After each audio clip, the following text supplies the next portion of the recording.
at you live with my story of the week. All right, today's story is called the $500 bar tab. That's right. The year was 1985. I had a little band, three-piece band with a singer. I think we were called Talent. Yes.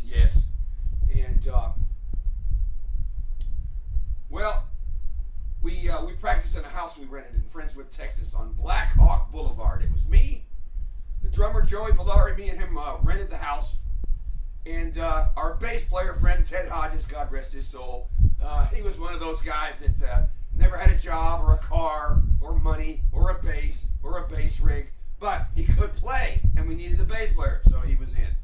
We also had a pretty good singer at the time. His name was Mike Nato.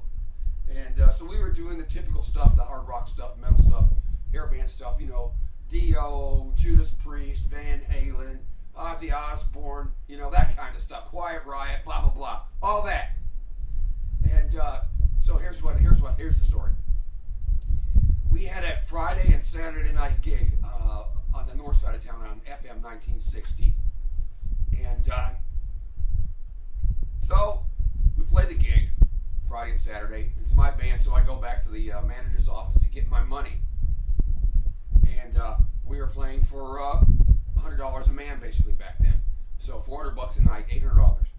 So I go back to get the money at the end of the night on Saturday, and the manager hands me $300. And I'm like, dude, where's the rest of my freaking money? Right? I'm incredulous. Well, what is this? And he said, oh, your bass player had a $500 bar tab. I'm like, what? So I'm furious immediately. I don't harm anybody physically, of course, because I'm a pretty peaceful guy. So, you know, I had no idea what was going on. And the guy, Ted, wasn't drunk. So either he was giving drinks away to be cool, you know, some kind of clout thing. I don't know. Or maybe it was a scam he had going with the manager. Hey, tell George we had a $500 bar tab. I'll give you $100 and I'll keep the $4. I don't know.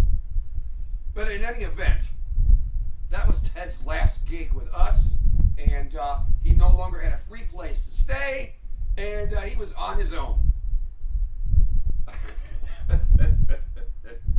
So what's the moral of the story from my end? My end, well, being I'm still young, and I thought everybody was honest, you know, and would do, you know, the right thing and not be, you know, a crook, not be, you know, a criminal, not be sneaky and cunning. So the moral of the story for me was, from that point on, whatever gigs I played in clubs, what I did was I made sure that if anybody in the band drank and they had a bar tab, the bar tab was never to exceed how much money they were going to make for that weekend. Problem solved. So cut them off. You know, I just say it. You know, whatever. This guy's making $200. If his bar tab it reaches $200, that's the end. And so there's the story. But wow, couldn't believe it. And so you live and learn. And I lived and I learned. And so there's my story, the $500 bar tab story. Again, it's me, the Rock Doctor. I love you.